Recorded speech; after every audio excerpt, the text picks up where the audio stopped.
म्हणजे मला स्वतःला आनंद आहे की ही निवडणूक संपली ती बारामतीची त्याच्यामुळे त्या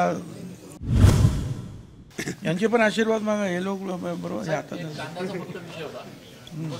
कांदे का कांदा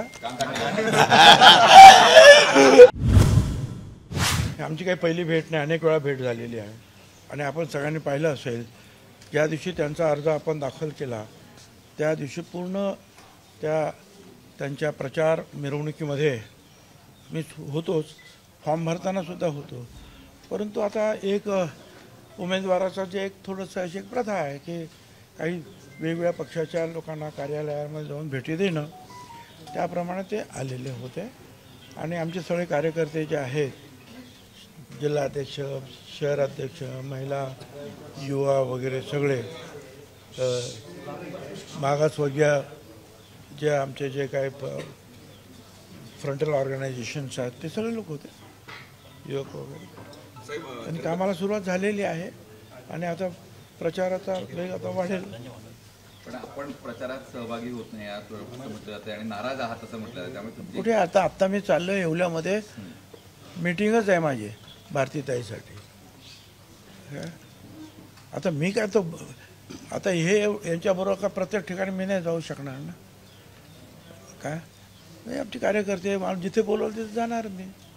भुजबळ साहेब, शरद पवारांनी एक मोठं वक्तव्य केलेलं आहे, नरेंद्र मोदींच्या विचारधारेशी जुळून घेणं अवघड आहे आणि येत्या काळात प्रादेशिक पक्ष काँग्रेसमध्ये विलीन होईल, अशा पद्धतीचं वक्तव्य त्यांनी केलं. उद्धव ठाकरे देखील सकारात्मक आहेत असं शरद पवार म्हणतात.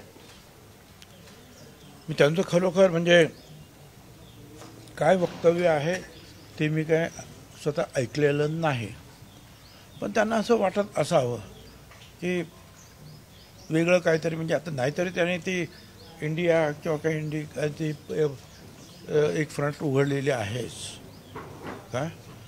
आता त्या संदर्भामध्ये मला स्वतःला वाटत नाही की प्रादेशिक पक्ष जे आहेत हे कुठेतरी विलीन होतील असं मला स्वतःला तरी वाटत नाही. प्रत्येक प्रादेशिक पक्षाचे जे नेते आहेत, बंगाल असेल का ओडिशा असेल का इतर काय असेल, ते आपापल्या शक्तीवर ताकदीवर त्यांनी जे आहे त्या ठिकाणी आपलं नेतृत्व प्रस्थापित केलेलं आहे, सरकारं बनवलेली आहेत.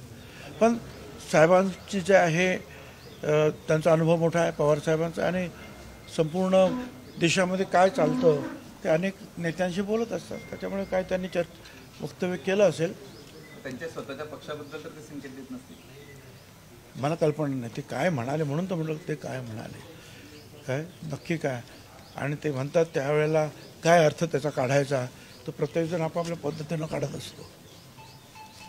आदित्य ठाकरे यांनी असं म्हटलंय की मनसेने भाजपला बिनशर्त पाठिंबा दिलेला आहे आणि गुजरातींना म्हणजे याच्या मराठी लोकांना विरोध करणाऱ्या या मुंबईमध्ये मनसेचा पाठिंबा चालेल का?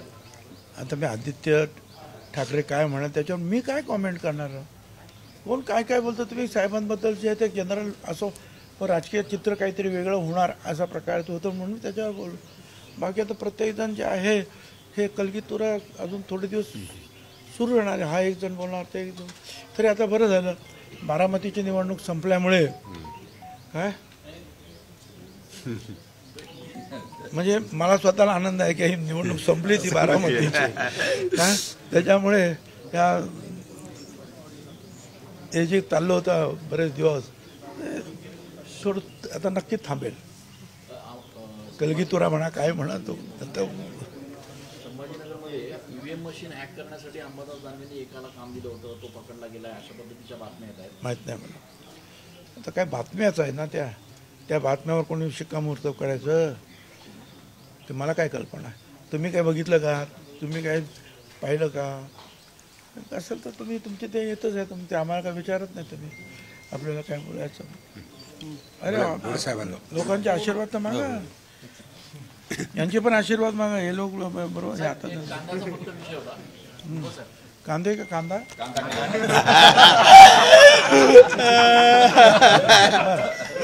निर्यात बंदी जरी उठवली असली ते नोटिफिकेशन वेळेवर पोहोचलं नाही जेएनपीटी आणि बाकी साईड. मला पण असं कळलं की 400 कंटेनर जे आहे तिकडे पडलेले आहेत. मला कळत नाही सरकार काय ठीक आहे आता, परंतु ते सरकार पावलं उचलायला पाहत आहे, पण कुठेतरी हे सरकारी अधिकारी जे आहेत हे कुठेतरी एखादी गोष्ट अशी करतात की त्याचा परिणाम उलटाच होतो आहे. आता कारखाना तो आता एक तर उष्णता एवढी, तो कांदा परत खराब झाला तर केवढ्याला पडायचं आता हे सगळं. त्याच्यामुळे ताबडतोब निर्णय घ्यायला पाहिजे. आणि मला असं वाटतं की भारतीय ताई वगैरे जे आहेत ते त्या संदर्भात बोलतील. वरती पियुष गोयल जे आहेत ते मुंबईतच आहेत, वर्तमानपत्रामध्ये या सगळ्या गोष्टी आलेल्या आहेत. अधिकाऱ्यांची उदासीनता असणार, हां, अधिकाऱ्यांची उदासीनता असणार.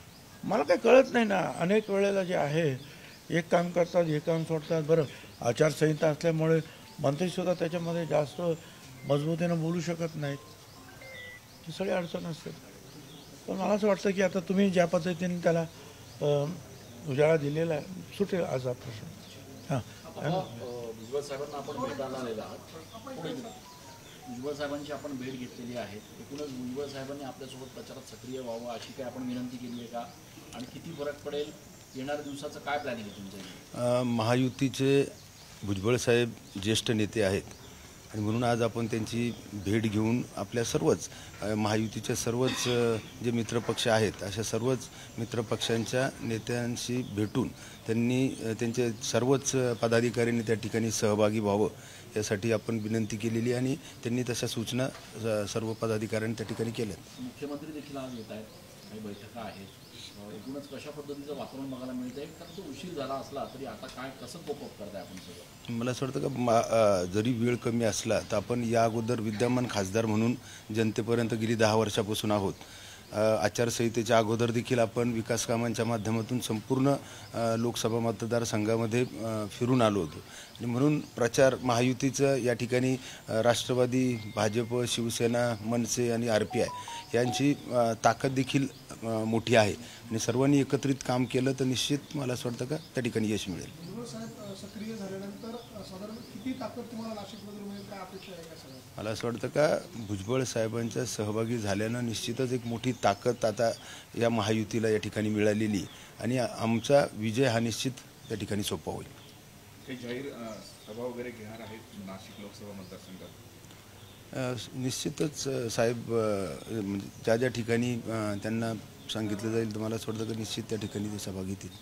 मार्केट पॅम्पलेट आणि होर्डिंगवरून, फोटोवरून जे समर्थकांमध्ये नाराजी होती ती दूर झाली का? मला असं वाटतं की या अगोदर आपली उमेदवारीच फॉर्म भरायची 3 तारीख होती आणि 2 तारखेला त्या ठिकाणी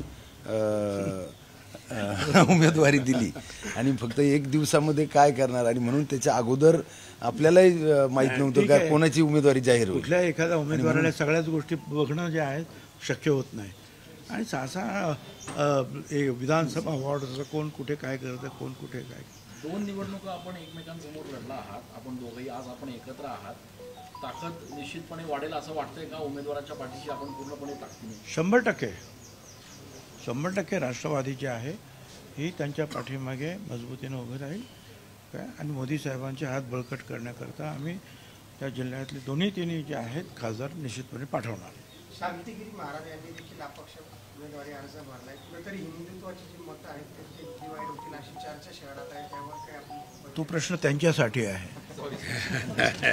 धन्यवाद.